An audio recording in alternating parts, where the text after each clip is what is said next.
नमस्कार, स्वागत है आप सबका दिन भर की तमाम बड़ी और अहम खबरों के साथ मैं हूं कवीन सचान। शुरुआत हेडलाइन से। आम आदमी पार्टी से निकाले गए प्रशांत भूषण और योगेंद्र यादव। भूषण का पलटवार, आपको बताया खाप। पार्टी ने दिए आरोपों को साबित करने की चुनौती। जाति, धर्म और लिंग के आधार पर भेदभाव नहीं, गृहमंत्री राजनाथ सिंह का लोकसभा में बयान। अल्पसंख्यकों के खिलाफ बयानबाजी पर विपक्ष की आपत्ति। नौकरशाहों को प्रधानमंत्री की नसीहत, कार्यकुशलता के लिए तनाव मुक्त जीवन जरूरी। सिविल सेवा दिवस पर देश की सेवा के लिए दिए नुस्खे। आतंकवाद के खिलाफ लड़ाई में चीन ने की पाकिस्तान की तारीफ। शी जिनपिंग ने बताया भरोसेमंद दोस्त। चीनी राष्ट्रपति ने किया पाकिस्तान की संसद को संबोधित। जापान में दौड़ी सबसे तेज रफ्तार ट्रेन, 603 किलोमीटर प्रति घंटे की गति। भारत के लिहाज से 1.5 घंटे में दिल्ली से बिहार।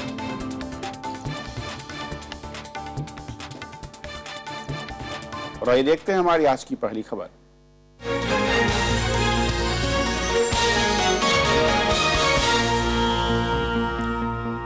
आम आदमी पार्टी से निकाले जाने के बाद बागी गुट ने पार्टी पर हमले तेज कर दिए हैं। पार्टी से बाहर किए गए प्रशांत भूषण ने आम आदमी पार्टी की बराबरी खाप पंचायत से की, तो शांति भूषण ने अरविंद केजरीवाल की तुलना हिटलर से। बागी नेताओं के इन आरोपों पर पार्टी अब कोई तवज्जो नहीं दे रही और उनके रवैये को अनुशासनहीनता बता रही है। आम आदमी पार्टी पर जो लोग काबिज हैं वो अब आप नहीं, एक खाप पंचायत बन चुकी है और उस खाप पंचायत में एक तानाशाह है। उसको तो लोग अब हिटलर की ड्रेस में दिखा रहे हैं और उस हिटलर की ड्रेस में वो ज्यादा अच्छा लगता है। आम आदमी पार्टी के संस्थापकों में से एक प्रशांत भूषण बर्खास्तगी के बाद उसकी बखिया उधेड़ने में अब कोई कोर कसर नहीं छोड़ रहे हैं। वजह है करीब 2 महीने से आम आदमी पार्टी के नेताओं के रिश्तों में पड़ी दरार बागी नेताओं को निकाले जाने के बाद खाई में बदल गई है। प्रशांत भूषण ही नहीं, योगेंद्र यादव भी पार्टी के रवैये से बेहद आहत है। जब कोई आपको आपके घर से निकाल दे घसीट के, तो पहला यही होता है, ये कौन लोग हैं, क्या कर रहे हैं, ये कोई टाइम है, ये कोई तरीका है। फिर उसके बाद दुख होता है। दरअसल सोमवार को पार्टी की अनुशासन समिति को कारण बताओ नोटिस का जवाब देते हुए प्रशांत भूषण ने आशीष खेतान पर 2G मामले में पेड न्यूज के आरोप लगाए थे, जिसके जवाब से असंतुष्ट होकर प्रशांत भूषण, योगेंद्र यादव, अजीत झा और प्रोफेसर आनंद कुमार को सोमवार देर रात पार्टी से बर्खास्त कर दिया गया। इन नेताओं को बाहर करते ही आशीष खेतान ने भी जवाब देने का यही सही मौका समझा। 3 करोड़ रुपए क्या, अगर वो 1 रुपए का भी सबूत लाके दिखा देंगे कि मैंने कभी कोई खबर लिखी या नहीं लिखी, कोई पैसा लेकर, 1 रुपए भी लेकर, तो मैं सार्वजनिक जीवन छोड़ दूंगा। और अगर वो साबित ना कर पाए तो सार्वजनिक जीवन वो छोड़ देंगे। आम आदमी पार्टी ने अपने संविधान का हवाला देते हुए फैसले को सही ठहराया है। साथ ही आशीष खेतान पर लगाए गए आरोपों को सिरे से खारिज कर दिया है। जो लोग पार्टी के अंदर डेमोक्रेसी की बात करते हैं, सबसे पहले उन्हें पार्टी के अंदर की जो संस्थान है, PAC, national executive, national council, disciplinary committee, उसका सम्मान करना सीखना चाहिए। उसके बाद पार्टी के अंदर लोकतंत्र की बात करनी चाहिए। जो party there will be no inquiry. Aam Aadmi party ने योगेंद्र यादव और प्रशांत भूषण पर पार्टी विरोधी गतिविधियां करने के कई आरोप लगाए थे, लेकिन प्रोफेसर आनंद कुमार, अजीत झा, सांसद धर्मवीर गांधी और दिल्ली से विधायक पंकज पुष्कर ने इन आरोपों पर विश्वास न करते हुए इनका साथ दिया था। पार्टी ने इनमें से प्रोफेसर आनंद कुमार और अजीत झा को भी पार्टी से बाहर कर दिया है, जबकि सांसद धर्मवीर गांधी की जगह पर भगवंत मान को लोकसभा में पार्टी का नेता बनाया है। हालांकि पार्टी ने विधायक पंकज पुष्कर पर फिलहाल कोई कार्रवाई न करने का फैसला किया है। बाहर किए गए चारों नेताओं ने 14 अप्रैल को दिल्ली से सटे गुड़गांव में स्वराज संवाद अभियान की शुरुआत की थी। उन्होंने इसे पार्टी के संविधान के तहत गतिविधि बताया था, लेकिन पार्टी ने इसे पार्टी विरोधी गतिविधि करार दिया। बागी नेता अब इस अभियान को पूरे देश में चलाने की बात कह रहे हैं। साथ ही माना जा रहा है कि वो आने वाले समय में नई पार्टी का भी गठन कर सकते हैं। अनु दीवान, राज्यसभा टीवी। और इस पूरे ताजा घटनाक्रम पर बातचीत करेंगे। हमारे साथ मौजूद हैं आम आदमी पार्टी के नेता और राष्ट्रीय अनुशासन समिति के सदस्य पंकज गुप्ता। पंकज जी, बहुत बहुत स्वागत है आपका हमारे साथ इस चर्चा में जोड़ने के लिए। सबसे पहले जो मैं जानना ये चाहूंगा कि क्या वजह है कि प्रशांत भूषण, योगेंद्र यादव, इनको निकाला जरूर गया, लेकिन उनकी एक जो उनका आरोप है कि पार्टी उस लोकतांत्रिक फैसले के तहत आगे नहीं बढ़ रही, बल्कि एक खाप पंचायत बन चुकी है?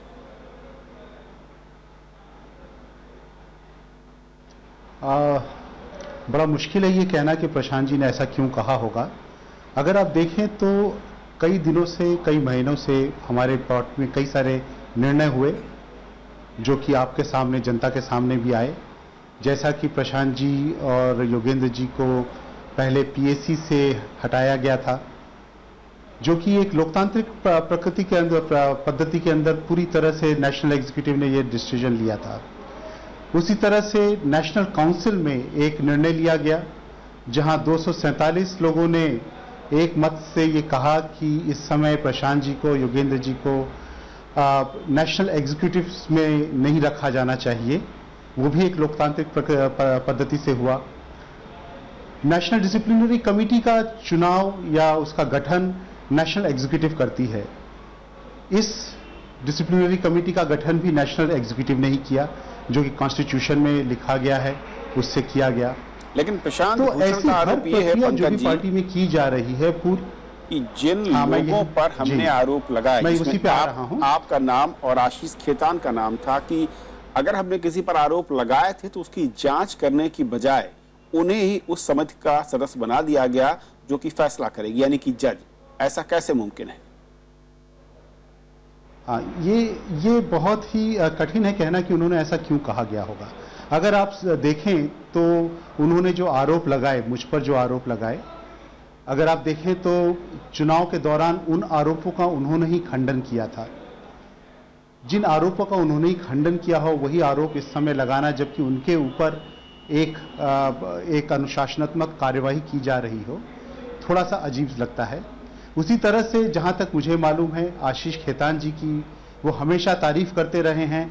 उनके बेबाक जर्नलिज्म की उन्होंने हमेशा तारीफ की है। बहुत बार बार उन्होंने कहा है कि वो बहुत ही उम्दा किस्म के पत्रकार रहे हैं। तो ऐसे समय में जबकि एक डिसिप्लिनरी एक्शन चल रहा हो और इन इश्यूज को उठाया जाए, तो मुझे लगता है कि ये मुद्दे से भटकने वाली बात है, बजाय इसके कि वो पंकज, सवाल ये कि वो मुद्दा है क्या, वो ऐसा कौन सा काम था, वो ऐसा कौन सा कृत्य था जिसके लिए प्रशांत भूषण, योगेंद्र यादव और उनके दो और सहयोगियों को दोषी पाया गया, दोषी माना गया? हाँ, इसमें आपको बताऊं, जैसा मैं शायद पहले भी कह चुका हूं, कि ये कोई एक मुद्दा एक समय में किया गया हुआ एक मुद्दा नहीं था। पिछले कई महीनों से कई सारे ऐसे इश्यूज उठ खड़े हुए थे जिसके कारण पार्टी को समय समय पर रह रहकर बहुत परेशानियां उठानी पड़ रही थी। पार्टी के खिलाफ ऐसे स्टेप्स लिए जा रहे थे जिससे पार्टी की छवि को बहुत नुकसान पहुंच रहा था। पार्टी को तोड़ने की बात की जा रही थी, नए पार्टी को बनाने की बात की जा रही थी। आप एक पार्टी में रहकर एक नई पार्टी के गठन का अगर मुद्दा उठाते हैं तो मुझे लगता है कि ऐसी कोई भी हरकत एक डिसिप्लिनरी एक्शन की तहत तो आती ही है। और मेरा सवाल बहुत स्पेसिफिक था। पार्टी को इतने दिन आपने कहा कि पार्टी तोड़ने का, एक आपने आरोप कहा कि पार्टी तोड़ने की कोशिश, लेकिन दोनों ही नेता, जहां तक जानकारी है या फिर पब्लिक फोरम में जो बातें हैं, वो हमेशा यही बयान देते रहे कि न तोड़ेंगे न छोड़ेंगे। दूसरा कोई ऐसा आरोप जिसको लगता है कि आधार बनाया गया हो, क्योंकि दोनों नेताओं का यह भी आरोप है कि हमारे ऊपर जो आरोप लगाए गए हैं वो उन्हें पता ही नहीं कि असल में वजह क्या है। उन्होंने जो मुद्दे उठाए वो संविधान के मुताबिक था जब आपकी पार्टी बनी और उस वक्त वो संविधान तैयार किया गया था। मैं समझता हूं कि आपको ये मानना पड़ेगा कि नेशनल डिसिप्लिनरी कमेटी जब भी बैठी, जहां हम कल बैठे 6 घंटे तक हमने इस बात पे चर्चाएं की, उनके जवाब को देखा, कंप्लेंट्स को देखा, एविडेंसेस को देखा, तो अगर इस 3 मेंबर की कमेटी पर नेशनल एग्जीक्यूटिव ने भरोसा कर ये जिम्मा सौंपा है, उन्होंने अपना काम पूरे ठीक ढंग से किया है। हम इस विश्वास के साथ ये कह सकते हैं कि हमारा जो निर्णय है वो बिल्कुल सही है। नहीं, मुद्दा क्या है, किस मुद्दे पर उनके खिलाफ अनुशासनात्मक कार्रवाई की गई? मुद्दे कई सारे हैं। जी कविंद्र जी, मैं यही कह रहा हूं कि मुद्दा एक नहीं था, कई सारे मुद्दे थे और उन हर मुद्दों को मैं इस पब्लिक फोरम में डिस्कस नहीं करना चाहूंगा। क्योंकि एक मुद्दे जो थे वो एक इंटर पार्टी डॉक्यूमेंट की तरह उन्हें भेजे गए थे। उन मुद्दों को हमने कभी भी लीक नहीं किया है। प्रशांत जी ने जो भी जवाब दिया या योगेंद्र जी ने जो जवाब दिया वो पब्लिक डोमेन में है। अगर आपको उनमें से देखकर लगता है कि उन्होंने जो मुद्दे का जवाब दिया है ठीक है, तो मैं कुछ कह नहीं सकता। लेकिन जहां तक हमारा मानना है, हमने जो मुद्दे लिखे थे बहुत सारे थे, एक मुद्दा नहीं था। और इसलिए आपके इस सवाल का जवाब एक सटीक जवाब मैं नहीं दे पाऊंगा। और क्या जो मुद्दे समय में पंकज, एक आखिरी सवाल सारे थे, उन सबको देखते हुए जी एक आखिरी सवाल, जो मुद्दे पिछले 3 महीनों में प्रशांत भूषण या योगेंद्र यादव ने उठाए पार्टी के अंदर अलग अलग फोरम में, क्या उन मुद्दों को लेकर कोई जांच हुई है, कोई नतीजा या किसी जांच की उम्मीद, या फिर जैसा कहा कुछ नेता कह रहे हैं आम आदमी पार्टी के कि उन पर कोई जांच का सवाल ही नहीं उठता है? नहीं, जो भी मुद्दे जांच के लिए होंगे, नेशनल एग्जीक्यूटिव की टीम जब भी बैठेगी, जब भी बैठती है, उनके ऊपर चर्चाएं करेगी। और अगर उन्हें लगेगा कि इन मुद्दों के ऊपर जांच होनी चाहिए, इनमें कुछ बेसिस है, तो उन मुद्दों पर जरूर जांच होगी। हम किसी भी मुद्दे से भागना नहीं चाहते। हमेशा अरविंद जी ने हर मुद्दे का सामने से जवाब दिया है। हम सबकी यही कोशिश है कि जो भी मुद्दे हों उसे हम सामने से देखें और उसका जवाब दें, और उसको सही मुकाम तक पहुंचाने की हमने हमेशा कोशिश की है। पंकज जी, बहुत बहुत शुक्रिया वक्त देने के लिए, तमाम मुद्दों पर हमसे बातचीत ऐसा ही होगा, ये विश्वास। Thank you. तो ये थी हमारी पहली खबर। छोटा सा ब्रेक उस पार दिन भर की दूसरी बड़ी खबर।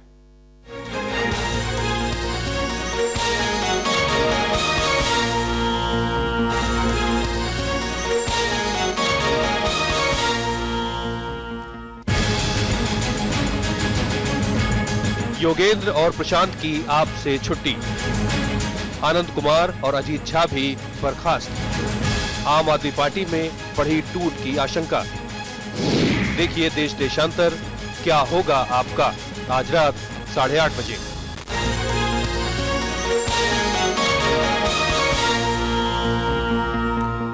केंद्र सरकार जाति, धर्म और लिंग के आधार पर भेदभाव का समर्थन नहीं करती और ऐसी कोशिश करने वालों की निंदा करती है। केंद्रीय गृह मंत्री राजनाथ सिंह ने यह बात लोकसभा में आज शून्यकाल के दौरान कही। कांग्रेस समेत विपक्षी दलों ने शिवसेना के सांसद संजय राउत के अल्पसंख्यकों के खिलाफ दिए गए बयान पर सरकार से स्पष्टीकरण मांगा था। लोकसभा में मंगलवार को शून्यकाल के दौरान सरकार ने कहा कि संविधान में हर नागरिक के अधिकार बराबर हैं, लिहाजा किसी भी नागरिक के साथ भेदभाव बर्दाश्त नहीं किया जा सकता। राज्यसभा सांसद संजय राउत के सामना में अल्पसंख्यकों के खिलाफ लिखे लेख के संदर्भ में गृह मंत्री राजनाथ सिंह ने कहा है कि सरकार ऐसे विचारों का समर्थन नहीं करती। कास्ट, क्रीड, रेस अथवा रिलीजन के आधार पर किसी प्रकार का कोई डिस्क्रिमिनेशन क्रिएट होता है तो मैं समझता हूं कि हमारी सरकार किसी भी सूरत में इसे इंडोर्स नहीं कर सकती। इससे पहले कांग्रेस समेत विपक्षी दलों ने शिवसेना सांसद संजय राउत और बीजेपी सांसद साक्षी महाराज के बयानों के हवाले से मुद्दा उठाया कि देश में अल्पसंख्यकों के खिलाफ आ रहे बयान गंभीर हैं। विपक्ष ने इस मुद्दे पर राउत के खिलाफ कार्रवाई और सामना अखबार को प्रतिबंधित करने की मांग रखी थी।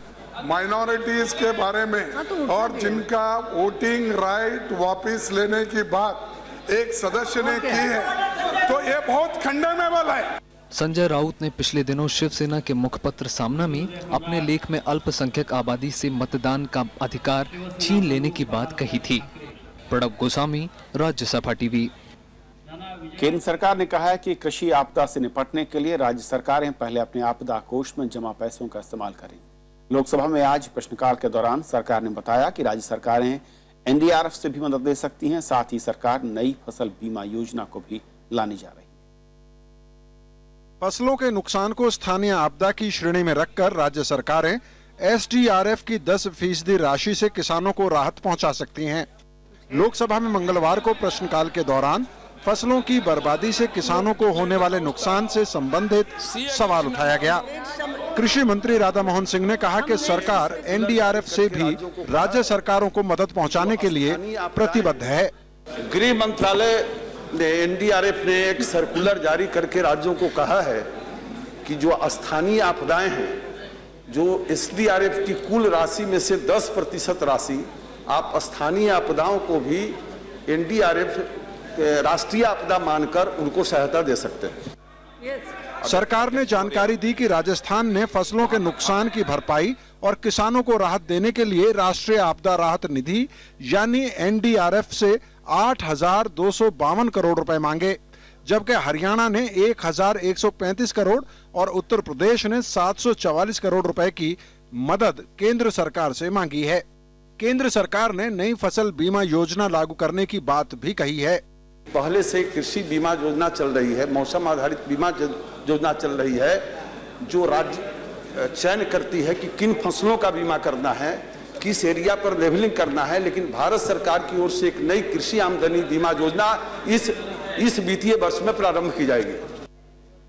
इसके अलावा सरकार ने फसलों के 33% से ज्यादा नुकसान की सूरत में किसानों को मुआवजा और राहत देने की घोषणा भी की है। गौरतलब है कि पिछले 3 महीनों में बेमौसम बारिश और ओलावृष्टि के चलते देश के ज्यादातर राज्यों में फसलों को भारी नुकसान हुआ है। प्रणव गोस्वामी, राज्यसभा टीवी। उत्तर प्रदेश में तेजाब से हमले यानी एसिड अटैक के सबसे ज्यादा मामले सामने आए हैं। केंद्र सरकार ने लोकसभा में आज बताया है कि बीते साल देश में एसिड अटैक की कुल 310 घटनाओं में 186 मामले सिर्फ यूपी में ही दर्ज किए गए, जबकि राजधानी दिल्ली में एसिड अटैक की 27 वारदातें हुई। केंद्रीय गृह मंत्री राजनाथ सिंह ने बताया है कि एसिड की बिक्री से लेकर इसके इस्तेमाल तक की निगरानी के लिए एक खास सॉफ्टवेयर तैयार किया जा रहा है। लोकसभा में मंगलवार को प्रश्नकाल के दौरान देश में एसिड अटैक की बढ़ती घटनाओं पर चिंता जाहिर की गई। गृह मंत्री राजनाथ सिंह ने बताया कि सरकार एसिड अटैक की घटनाओं को रोकने और मुआवजे के लिए सुप्रीम कोर्ट के दिशा निर्देशों के तहत काम कर रही है। गृह मंत्री के मुताबिक एसिड बिक्री के नियमों को कड़ा करने और इस पर निगरानी रखने के लिए मॉडल रूल्स और खास सॉफ्टवेयर तैयार किया जा रहा है। गृह मंत्रालय निगरानी रखता है, बार हर महीने हर स्टेट को भी एडवाइजरी करता है, केस का मॉनिटरिंग करता है। पूरे देश में अभी जो ये बार ज्यादा हुआ नहीं कि 80 और 85 से ज्यादा नहीं थे, तो 80 केस का मॉनिटरिंग करना गृह मंत्रालय की कोई ज्यादा बात नहीं है और हम कदम उठाते रहेंगे। 2014 में देश में एसिड अटैक के कुल 310 मामले सामने आए थे, जिसमें से 186 मामले सिर्फ उत्तर प्रदेश में दर्ज किए गए। 2014 में ही मध्य प्रदेश में एसिड अटैक के 53 मामले दर्ज हुए, जबकि राजधानी दिल्ली में तेजाब हमले की 27 वारदातें हुई। गृह मंत्रालय के मुताबिक हमले से पीड़ित के लिए 3 लाख रुपए का मुआवजा दिया जाता है, जिसे बढ़ाकर 5 लाख किए जाने की योजना है। माननीय उच्चतम न्यायालय ने जो हमको निर्देश दिया था, तो अभी 357A के तहत पीड़ितों को मुआवजा देने के लिए राज्य सरकार केंद्र सरकार के साथ रह के मिनिमम 3 लाख रुपया का मुआवजा देने का आदेश किया है। सुप्रीम कोर्ट ने हाल ही में केंद्र और राज्यों को जारी निर्देश में कहा है कि कोई भी सरकारी या निजी अस्पताल तेजाब हमले के किसी भी पीड़ित के इलाज से इनकार नहीं कर सकता। सरकार ने बताया कि भारतीय दंड संहिता में नई धारा जोड़कर तेजाब हमले से पीड़ितों के मुफ्त उपचार से इनकार करने वाले सरकारी या निजी अस्पतालों के दोषी लोगों के लिए 1 साल की सजा का प्रावधान किया गया है। प्रणव गोस्वामी, राज्यसभा टीवी। प्रधानमंत्री नरेंद्र मोदी ने नौकरशाहों को पारदर्शिता, जवाबदेही और जिम्मेदारी अपनाने पर जोर देने की बात कही है। उन्हें सिविल सेवा दिवस पर नौकरशाहों को संबोधित किया और उन्हें तनाव से बचने की सलाह दी। प्रधानमंत्री ने बताया कि तनाव भरे जीवन से कुछ भी हासिल नहीं किया जा सकता और खासतौर पर तब जबकि आपको देश चलाना हो। उन्होंने कहा कि तनावपूर्ण जिंदगी से बचने के लिए अधिकारियों को ज्यादा से ज्यादा वक्त अपने परिवार के साथ बिताना चाहिए। उन्होंने कहा है कि विकास का एक ऐसा रास्ता तैयार करना चाहिए इसमें अमीर और गरीब की खाई दूर हो सके।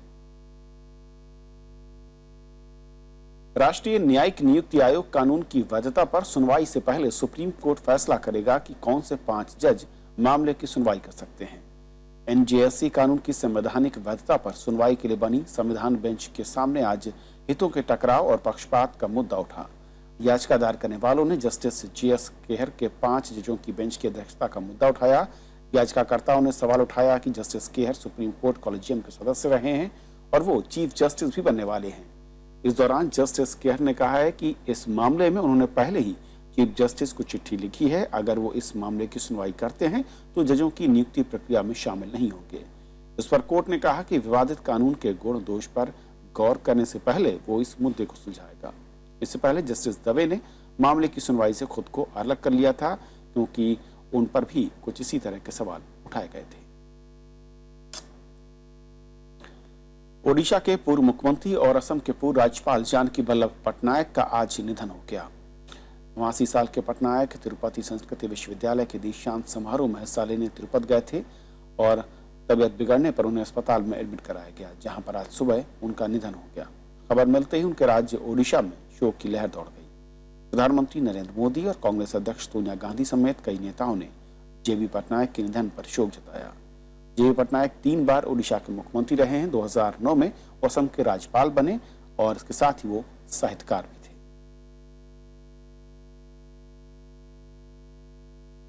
चीन के राष्ट्रपति शी जिनपिंग ने पाकिस्तान को बीजिंग का भरोसेमंद दोस्त बताया है।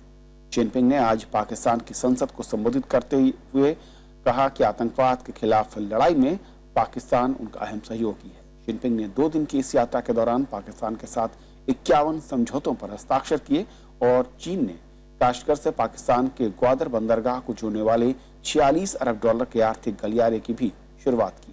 ये कॉरिडोर पाकिस्तान अधिकृत कश्मीर से होकर गुजरेगा। बीते 9 सालों में किसी चीनी राष्ट्रपति का ये पहला पाकिस्तान दौरा है। चीन के राष्ट्रपति शी जिनपिंग ने यात्रा के दूसरे दिन पाकिस्तान की संसद के संयुक्त सत्र को संबोधित किया। जिनपिंग ने पाकिस्तान को भरोसेमंद दोस्त बताया और आतंकवाद के खिलाफ लड़ाई के लिए उसकी तारीफ भी की। Pakistan has stood at the front line of international fight against terrorism. It has made tremendous efforts. It has endured enormous sacrifice. Pakistan की संसद को संबोधित करने वाले शी जिनपिंग पहले चीनी राष्ट्रपति हैं। पाकिस्तान के प्रधानमंत्री नवाज शरीफ ने भी चीन को गहरा दोस्त करार दिया है। उन्होंने कहा कि बदलते क्षेत्रीय और अंतर्राष्ट्रीय हालातों के बावजूद चीन के साथ रिश्तों में मजबूती आई है। पाकिस्तान ने चीन के खिलाफ आतंकवाद पर हर हाल में लगाम लगाने का वादा किया। Let me show you, Mr. President, Pakistan considers China's security as its own security.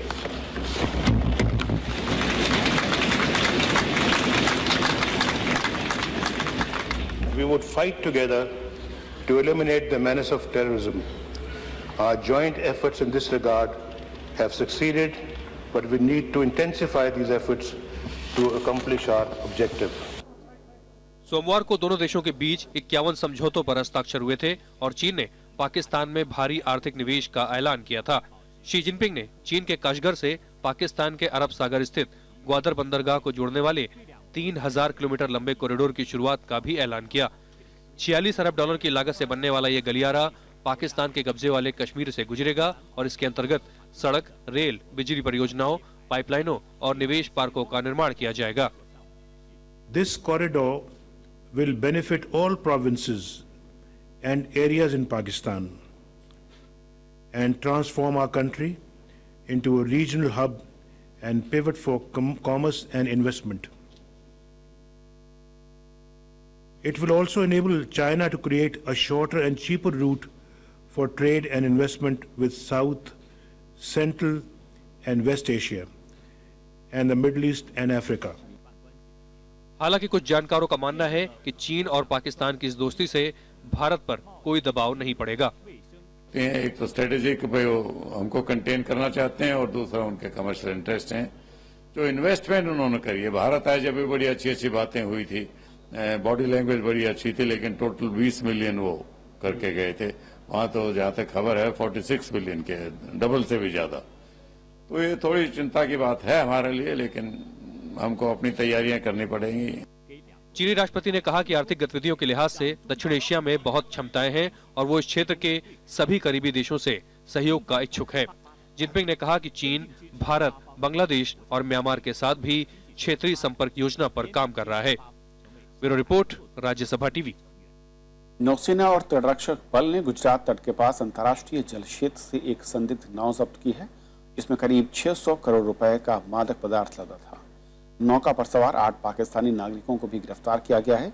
रक्षा मंत्रालय के मुताबिक नौसेना और तटरक्षक बल के साझा अभियान में सोमवार को अंतर्राष्ट्रीय जल क्षेत्र में भारी मात्रा में मादक पदार्थों को ले जा रही एक नौका को पकड़ा गया है। आरोपी स्टेलाइट फोन और ग्लोबल पोजिशनिंग सिस्टम का इस्तेमाल कर रहे थे। माना जा रहा है कि इन 232 पैकेट में हेरोइन है, जिसकी अंतर्राष्ट्रीय बाजार में कीमत 600 करोड़ रुपए तक हो सकती है। मिस्र की एक अदालत ने पूर्व राष्ट्रपति मोहम्मद मोर्सी को 20 साल जेल की सजा सुनाई है। उन पर 2012 में अपने कार्यकाल में मुस्लिम ब्रदरहुड का समर्थन और उनकी मदद से विपक्षी प्रदर्शनकारियों की हत्या करवाने का आरोप था। उन्हें साल 2013 में हुए प्रदर्शनों के बाद सेना ने अपदस्थ कर दिया था और उसके बाद मुल्क में मुस्लिम ब्रदरहुड पर पाबंदी लगा दी गई थी। कोर्ट ने ब्रदरहुड के 12 और बड़े नेताओं को 20 साल की सजा सुनाई है। जापान में मैगलेव ट्रेन ने 603 किलोमीटर प्रति घंटे की रिकॉर्ड रफ्तार से दौड़ लगाने का एक अनोखा रिकॉर्ड कायम किया। चुंबक के सहारे चलने वाली इस मैग्नेटिक ट्रेन का टेस्ट माउंट फिजी के पास किया गया। इस बुलेट ट्रेन ने 2003 में बने 581 किलोमीटर के रिकॉर्ड को तोड़ा है। जापान सेंट्रल रेलवे टोक्यो और सेंट्रल सिटी नागोया के बीच इस सेवा को 2027 तक शुरू करने की योजना है। अगर इस रफ्तार की भारत के लिहाज से तुलना करें तो दिल्ली से बिहार का सफर इस ट्रेन और इस रफ्तार के जरिए महज 1.5 घंटे में पूरा किया जा सकता है। तो खबरों के आज के सफर में बस इतना ही, लेकिन जाते जाते छोड़ जाते हैं देश और दुनिया की कुछ और बड़ी खबरों के साथ। नमस्कार। इस साल जम्मू कश्मीर में संघर्ष विराम उल्लंघन के कुल 164 मामले सामने आए। लोकसभा में गृह राज्य मंत्री किरेन रिजिजू ने लिखित बयान में ये जानकारी दी। उन्होंने बताया कि पिछले 4 महीने में सीमा पार से 16 घुसपैठ की कोशिशें भी हुई हैं। नई दिल्ली रेलवे स्टेशन पर आग लगने के कारण 2 राजधानी ट्रेनों के 6 खाली डिब्बे जलकर खाक हो गए। भुवनेश्वर और सियालदाह राजधानी साफ सफाई के लिए खड़ी थी। इस दौरान उनमें आग लगी। रेलवे ने घटना की जांच के आदेश दे दिए हैं। उत्तर प्रदेश के अमेठी जिले में एक बस में आग लगने से 9 लोगों की मौत हो गई, 10 की हालत गंभीर है। राज्य सरकार ने मारे गए लोगों के परिजनों को 5-5 लाख रुपए और घायलों को 50-50 हजार रुपए की मदद का ऐलान किया है। हादसे की मजिस्ट्रेट से जांच कराने के आदेश दे दिए गए हैं। बॉलीवुड अभिनेता सलमान खान से जुड़े हिट एंड रन मामले की सुनवाई कर रही कोर्ट आगामी 6 मई को फैसला सुनाएगी। इस मामले में बचाव और अभियोजन पक्ष ने आखिरी दलीलें पेश की। बाबा रामदेव ने हरियाणा सरकार की कैबिनेट मंत्री का दर्जा देने की पेशकश ठुकरा दी है। इसी महीने हरियाणा सरकार ने बाबा रामदेव को ब्रांड एम्बेसडर बनाने और कैबिनेट मंत्री का दर्जा देने का ऐलान किया था। बाबा रामदेव हरियाणा के महेंद्रगढ़ जिले के निवासी हैं। यमन की राजधानी सना में आज सऊदी अरब की अगुवाई में मिसाइल डिपो पर किए गए हवाई हमले में 28 लोगों की मौत हो गई और करीब 300 से ज्यादा लोग घायल हुए हैं। हमलों में सैकड़ों मकान तबाह हो गए। अमेरिका ने लीबिया में आईएस की ओर से 30 इथियोपियन क्रिश्चियन की हत्या की निंदा की है। पिछले दिनों 30 इथियोपियन क्रिश्चियन की मौत का वीडियो जारी हुआ था। इथियोपिया सरकार ने इस बर्बर हत्या पर शोक जताया है। कारोबारी हफ्ते के दूसरे दिन शेयर बाजार में फिर गिरावट दर्ज की गई। सेंसेक्स 210 अंकों की गिरावट के साथ 27,676 अंक पर बंद हुआ। वहीं निफ्टी 70 अंकों की गिरावट के साथ 8,338 अंक पर बंद हुआ। सोमवार को सेंसेक्स 556 अंक गिरा था। उत्तराखंड में इस साल की 4 धाम यात्रा आज से शुरू हो गई। इस साल अक्षय तृतीया के पावन पर्व पर यह यात्रा शुरू होती है। राज्य सरकार ने यात्रा की व्यवस्था चौक चौबंद करने का दावा किया है।